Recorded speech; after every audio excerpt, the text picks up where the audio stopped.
Assalamualaikum warahmatullahi wabarakatuh. Halo everyone, apa kabar?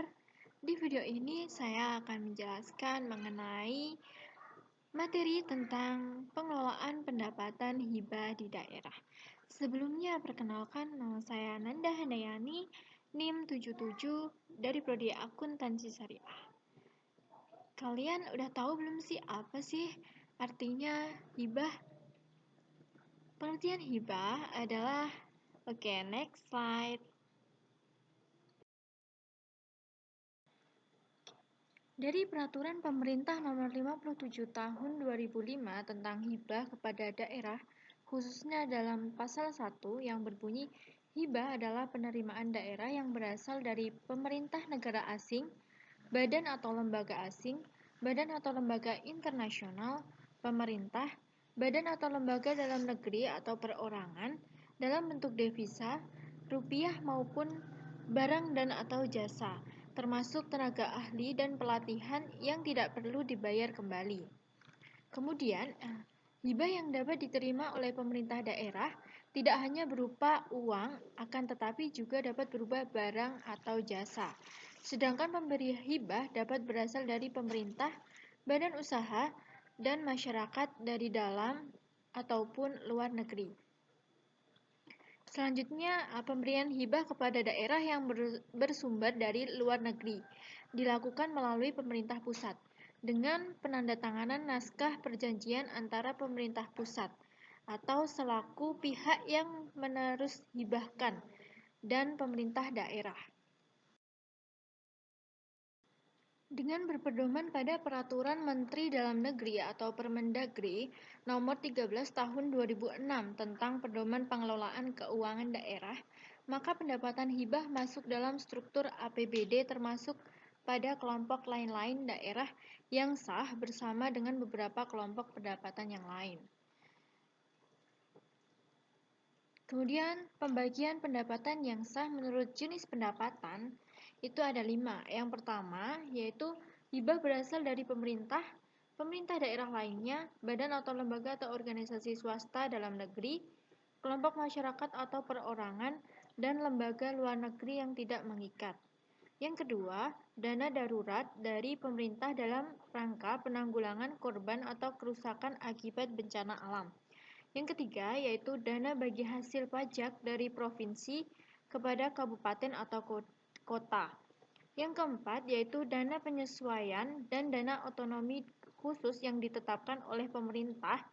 Dan yang terakhir, yaitu bantuan keuangan dari provinsi atau dari pemerintah daerah lainnya. Di slide ini merupakan sebuah kasus atau berita pendapatan hibah di daerah istimewa Yogyakarta, di mana di sini dijelaskan bahwa Pemda DIY kembali menggelontarkan dana hibah dan bansos bagi penanganan COVID-19, di mana Pemda DIY gelontorkan dana hibah ini untuk mendongkrak perekonomian akibat COVID-19. Dan dapat disimpulkan bahwa pengelolaan potensi dari pendapatan daerah pemerintah daerah istimewa Yogyakarta ini digunakan untuk mendongkrak perekonomian. Pendanaan dari dana hibah ini bersumber dari dana keistimewaan atau dana yang didistribusikan oleh 4 OPD di DIY, yaitu Dinas Sosial, Dinas Koperasi dan UMKM, Dinas Pariwisata, dan Satpol PP DIY. Kemudian untuk totalnya yaitu belasan miliar yang bersumber dari dana tersebut dan disalurkan untuk meningkatkan pertumbuhan ekonomi yang sempat menurun di kuartal ketiga. Kemudian kenaikan angka pertumbuhan ekonomi di kuartal pertama inilah dan kedua disokong oleh adanya APBD dan investasi.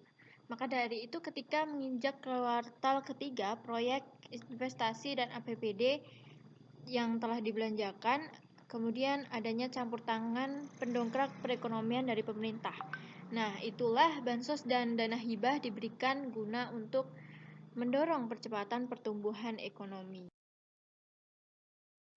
Selanjutnya yaitu berita kedua atau kasus yang kedua, yaitu mengenai pemerintah Kota Jogja mendapatkan hibah dari lahan kasus korupsi Anas Urbaningrum. Di sini dapat disimpulkan bahwa pengelolaan potensi dari pendapatan daerah pemerintah kota ini digunakan untuk pemanfaatan bagi masyarakat luas seperti pembangunan gedung olahraga, gor, dan lain-lain. Kemudian berita ini dijelaskan bahwa pemerintah Kota Jogja menerima banyak usulan terkait pemanfaatan tanah hibah dari KPK dan saat ini sedang mempertimbangkan berbagai opsi yang mungkin bisa direalisasikan untuk pemanfaatan lahan yang cukup luas.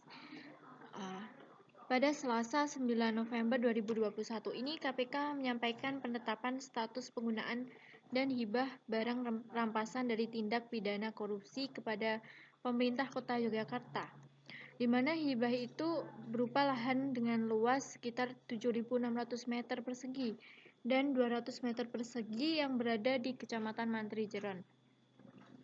Kemudian selain memberikan hibah barang rampasan korupsi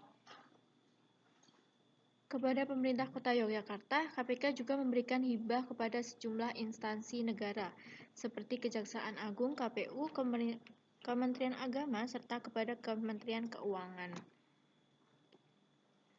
Kemudian untuk bentuknya atau harta rampasan atau yang dihibahkan itu berupa tanah, bangunan, dan kendaraan.